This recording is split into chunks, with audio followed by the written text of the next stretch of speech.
12th max exercise 4.2ல 7th sum for what values of x the inequality holds அப்படின்னு கேட்டிருக்காங்க. அதாவது எந்த value of X choose பண்ணும்போது இந்த இன்இக்வாலிட்டி கரெக்டாக சாட்டிஸ்ஃபை ஆகுது அப்படின்னு கேட்டிருக்காங்க. ஓகேவா?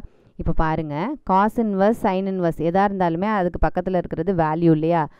காஸ் இன்வர்ஸாக இருந்தாலும் சரி, நம்மளுக்கு சைன் இன்வர்ஸாக இருந்தாலும் சரி, பக்கத்தில் இருக்கிறது ஒரு வேல்யூவாக இருக்க போது அந்த வேல்யூவோட ரேஞ்ச் எப்போவுமே என்னது -1லேருந்து +1 வரைக்கும் இருக்கும். ஸோ இப்போ இந்த இன்இக்வாலிட்டியை நம்ம சரி செய்கிறதுக்கு அந்த எந்த வேல்யூன்னு கண்டுபிடிக்கிறதுக்கு நம்ம என்ன செய்ய போகிறோம்? ஜஸ்ட்டு நம்ம காஸ் இன்வர்ஸ் ஆஃப் இந்த டேர்ம்ஸ் அப்படியே வந்து ஈக்குவேட் பண்ண போகிறோம், பைலேருந்து பை வரைக்கும். ஸோ இந்த காஸ் இன்வர்ஸுங்கும்போது என்ன ஆகிடும், நம்மளுக்கு இந்த காஸ் இன்வர்ஸை போக வைக்கணும்னா காசால் மல்டிப்ளை பண்ண போகிறோம். So cos π/2 less than cos இன்வர்ஸால் காசை மல்டிப்ளை பண்ணும்போது என்ன ஆகிடும், காஸ் இன்ட்டு காஸ் இன்வர்ஸுங்கும் போது இது ரெண்டு கேன்சல் ஆகி ரிமைனிங் 3x - 1ன்னு இருக்கும், லெஸ் தென் பை. ஓகேவா? நெக்ஸ்ட்டு இந்த காஸ் π/2 இங்கேயும் காஸ், ஓகேவா? காஸ் பை, இந்த காஸ் π/2 காஸ் பைங்கும்போது நம்மளுக்கு நார்மலாக நம்ம நம்பர்ஸ் வச்சு நம்ம அரேஞ்ச் பண்ணுவோம் இல்லையா? 5 > 3ன்னு இருக்கும். இடத்த மாற்றினோம்னா நம்மளுக்கு 5 < 3ன்னு மாறிடும். அதே மாதிரியே சைன் மாற்றி இருந்தது அப்படின்னா நம்மளுக்கு வந்து என்ன ஆகிடும், சைன் மாறி இருக்குது, சைனை போக்கணும்னா அப்போ இடம் மாறிடும்.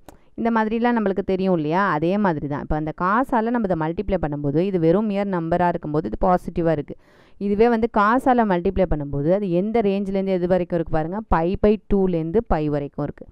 π/2லேருந்து பை வரைக்கும் அப்படின்னா நம்மளுக்கு அது எத்தனாவது குவாட்ரண்ட்டை சேர்ந்தது அப்படின்னா 0 π/2 பை. அப்போ செகண்ட் குவாட்ரண்ட்டை சேர்ந்தது. செகண்ட் குவாட்ரண்ட்டில் என்னது, all silver tea cups are all student take chocolate. அப்போ எஸ்ஸுங்கிறது என்னது, சைன் அண்டு கொசீகன், அது மட்டும்தான் என்னது இங்கே பாசிட்டிவ். அப்போ காசுங்கிறது என்னது நெகட்டிவ்.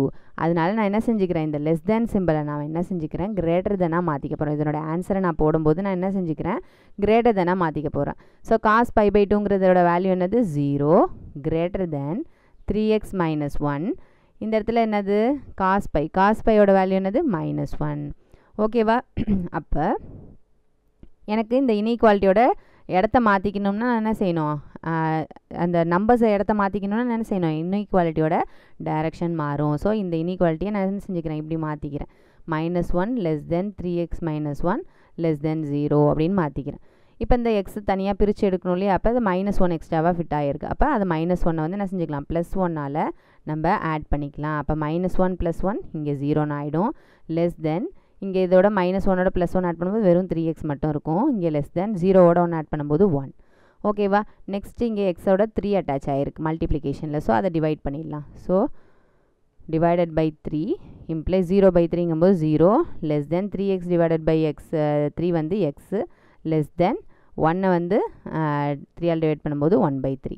அப்போ 0லேருந்து என்னது 1/3 வரைக்கும் இந்த வேல்யூ எக்ஸோட வேல்யூஸ் இருந்ததுன்னா நம்மளுக்கு என்னது அந்த இந்த இன்இக்வாலிட்டி நம்மளுக்கு சாட்டிஸ்ஃபை ஆகும். காஸ் இன்வர்ஸ் ஆஃப் 3x - 1ங்கிறது வந்து π/2லேருந்து பைங்கிற ரேஞ்சுக்குள்ளார வரும் அப்படின்னு சொல்லியிருக்காங்க. இங்கே less than or equal to கிடையாது, லெஸ் தென் மட்டும்தான். ஸோ 0வும் 1/3யும் கரெக்டாக அந்த பர்டிகுலர் வேல்யூஸ் வந்து என்னது இன்க்ளூட் ஆகாது அந்த எக்ஸோட ரேஞ்சுக்குள்ளார. ஓகேவா? எக்ஸோட வேல்யூ 0லேருந்து 1/3 வரைக்கும். ஓகேவா?